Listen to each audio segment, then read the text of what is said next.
the extreme.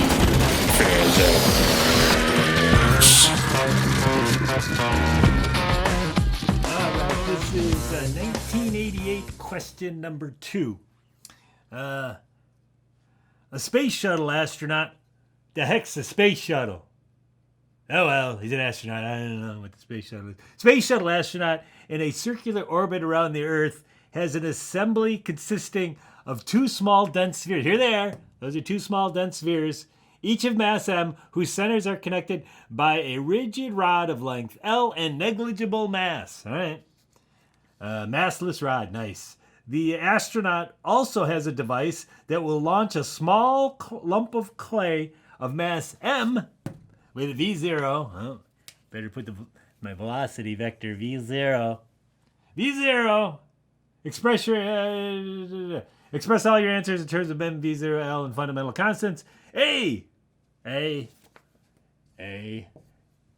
Initially, the assembly is floating freely at rest relative to the cabin, and the astronaut launches the clay lump so that it perpendicularly strikes and sticks to the midpoint of the rod. It's going to hit right in the center of mass, as shown above. Determine the total kinetic energy of the system, assembly, and clay lump after the collision, and determine the change in kinetic energy that exists. All right, so first we got to find, so we're going to call this 0, and then when it hits, we're going to call that 1. All right, so we want the kinetic energy at 1, and so the kinetic energy is 1/2 mv squared. All right, so I got to figure out how fast this thing's going afterwards. Now, I can't really use, now we got 2 things hitting and sticking together and going, I can't really use conservation of energy because mechanical energy is not going to be conserved in this case. And in fact, they ask you, what's the change in kinetic energy? That should be a clue right off the bat that you can't use conservation of energy because mechanical energy is not conserved. So we're going to use conservation of momentum. So we're going to say P initial of the system equals P final. I'm going to make that statement, conservation of momentum. And let's see, initially we got a momentum of mv0. All the momentum is with this thing, and then it hits, and then these things go with some velocity at v1. So the whole thing has a mass of 3m v1. Therefore, v1 must equal v0 over 3. All right, so that's how fast it's going after. I shouldn't box that. That's not really the answer because they didn't ask for the speed. They asked for the kinetic energy. But anyways, kinetic energy at 1 equals 1/2 3m v0 over 3 squared. 1/2 mv squared, right? That's kinetic energy. And what do we got? We got 3 halves mv0 squared over 9. So what is that? That's 1/6. So is that mv0 squared over 6 is the kinetic energy 1. That shouldn't be boxed at all. That was just an intermediate result. Well, I'm doing boxing that thing right there. Don't want to box that. All right. Determine the change in kinetic energy. All right. Well, that shouldn't be too hard. Delta K equals K1 minus K0. K1 is mv0 squared over 6 minus K0, which is just the kinetic energy of that, which is 1/2 mv0 squared. All right. So I guess that's mv0 squared over 6 minus 3/6 mv0 squared equals 1/6 minus 2/6, or 1/3, negative 1/3 mv0 squared is delta K. All right. So we lost some kinetic energy. That must have ended up as internal energy or thermal energy. Let's see what we got here. All right. So I guess that's the answer to aye. That's the answer to aye. Minus 1/3 mv0 squared. All right, what part are we on now? Let's see what we're on now. Now we've graduated to B. B, we got a new drawing. I can keep this. I can keep this part. I can keep that. I'm going to get rid of this. All right. All right, our basic setup's the same. We're going to move our launcher so that we launch still at V0. We just shifted it off to the right. And we're going to launch it still V0. And that's still mass M. All right. The assembly is brought to rest, the clay lump removed, and the experiment is repeated as shown above, with the clay lump striking perpendicular to the rod, but this time sticking to one of the spheres of assembly. Determine the distance from the left end of the rod to the center of mass of the rod, mass of the system, after the collision. All right. Make sure, assume the radii of the spheres and the clay lump are much smaller than the separation. So, yeah, we didn't need to, like this L is actually to the end. We don't have to worry about the size of there. That's what they're saying there. So we're on B. B-I, I guess. All right, we need the center of mass. All right, by the left end, I'm going to draw myself a coordinate system like that. And I'm going to put a rod here. We got mass M. And we got two of them. We got MM and M. And this is position script L. All right, so center of mass, X center of mass, is going to equal sigma, all the masses times all the distances they are from those masses divided by the total mass.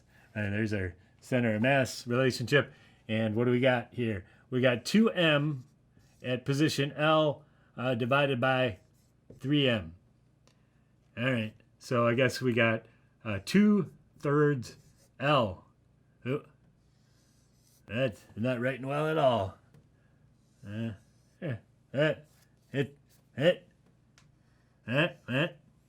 don't know, we got something going on. Something's going on there. Try that again. Just doesn't. Just not happy. Just not. I'm going to write it right here. Oh. 2/3 L. All right. There we go. I don't know. Sometimes the simplest things are the hardest, like writing. All right. So that was the BI. B-I-N-G-O, B-I-N-G-O, B-I-N-G-O, and bingo was his name. Oh. On the figure above, indicate the direction of motion of the center of mass immediately after it strikes. All right. Let's see. What physics should I use to figure out where the center of mass goes? Let's see. It's going in there, and I could use Newton's laws, I guess. I don't know. Yeah, I think I'm going to use a version of Newton's laws that combine the second and third, or conservation of momentum. I see that this thing has a momentum this way, right? So the system, if the system is this whole thing, and it is an isolated system, right? It is an isolated system. So if this has a momentum this way, then the system must continue to have a momentum that way. Its center of mass. Now, the things might start spinning and stuff like that, but the center of mass has to continue with that, with conservation of momentum. So P0 equals P1 and MV0, right? This has to be, and then we're going to end up with 3mv1 is going to be, has to be in the same direction.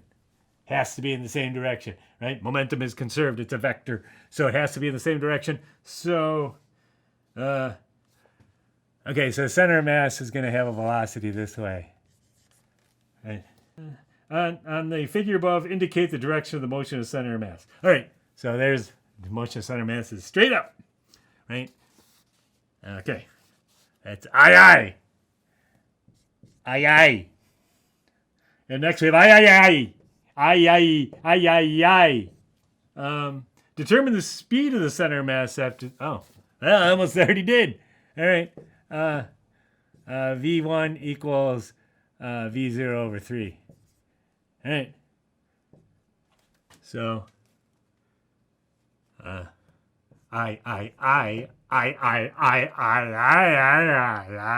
is V0 over 3 I. It's kind of therapeutic. It exercises some muscles in your mouth that you don't use that often. I.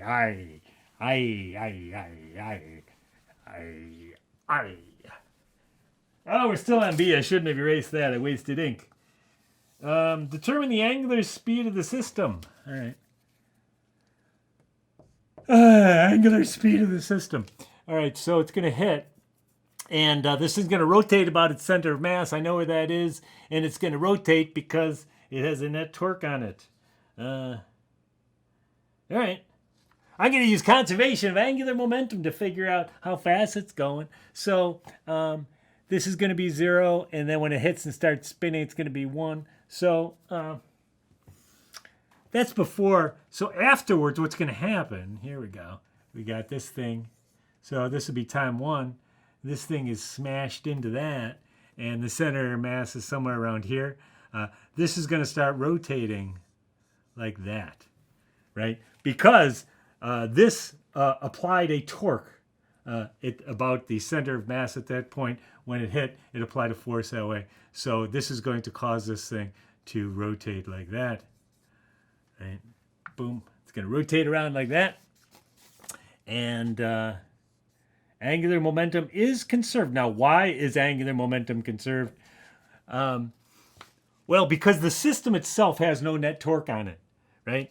The system itself has no net torque. It's just floating around in space. So this did apply a torque to that thing, but it's part of the same system. So it was an internal torque. So what do we got?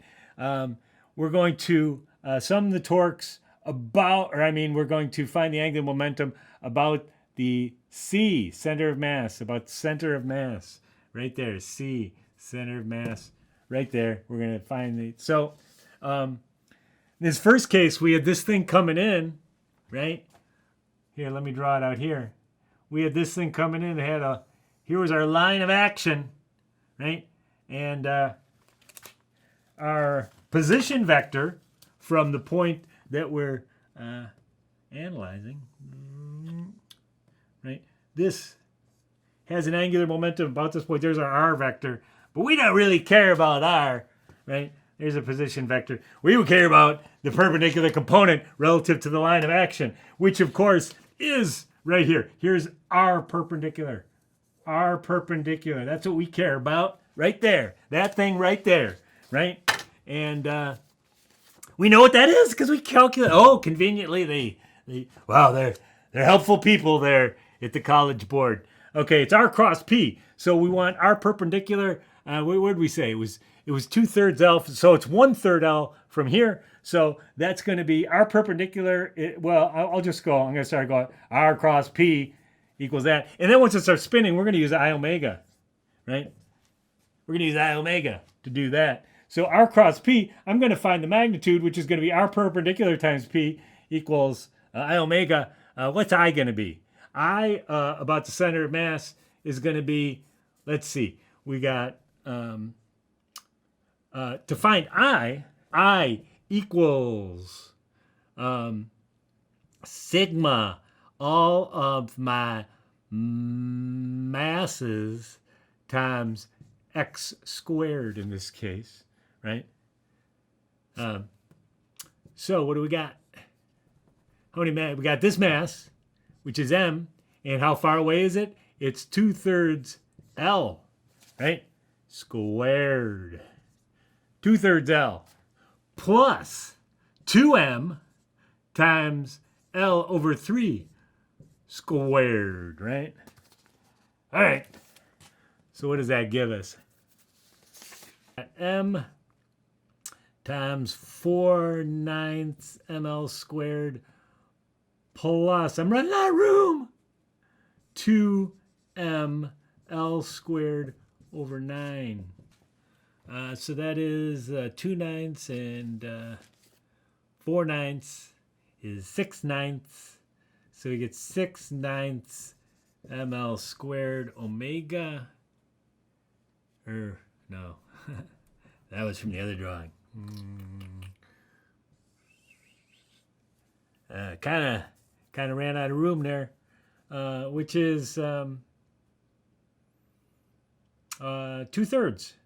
2ml squared over 3 is the moment of inertia. All right, so that's gonna, I'll put that in here. This is 2ml squared over 3 omega. Here, let's separate all these, make sure. Got a small board. Our perpendicular, of course, is just going to be, I guess that's L over 3. L over 3 is this distance. That's our perpendicular because we said this was 2/3 L. That's L over 3 times P, which is M V0. That's P initial. Equals 2ml squared over 3 omega. What are we solving for? What are we doing? Why are we here? Which way's up? The angular speed of the system. All right, so I guess I just got to solve this. The m's go away. One of the l's go away. And what do we end up with? And 3 goes away. And what do we got? We got V0 over 2L. Did I do that right? 2 over L, V0. All right, let's see what we got here. Do the units work out? Meters per second divided meters per second. Okay, the units are okay. All right, I think that's the answer. So I got some rearranging to do. Sorry about the mess. All right, determine the change in kinetic energy as a result of the collision. Well, before we had that, let's see, am I expecting more change in kinetic energy? When you hit it in the center, that's going to be a heck of a bigger collision than when you hit it from the side. I'm guessing that the change in kinetic energy is going to be less because the thing's going to kind of rotate off it, and this isn't going to smush as much. It's not going to smush as much, so there's going to be less internal energy. I think that I think we're looking for an answer that's less than that. Let's see what we end up with. Well, we have the initial kinetic energy. And we have the final rotation. All right. So K1 in this case is going to be K1 trans plus K1 rotation, right? So we're going to have a 1/2 3m, because there's 3 masses, times V1 squared. Plus K rotation, which is 1/2 I. Oh, what was I? Well, I'll just go I omega 1 squared. So this is going to equal. This is going to equal 3/2 mv1 squared plus 1/2. I wrote down I somewhere. 2/3 ml squared. All right, so I figured that out earlier. She'd have wrote it down on the board. I wrote it on my paper. Equals omega 1 squared.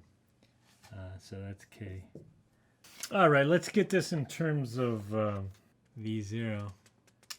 All right, so what do we got here? We got K1 equals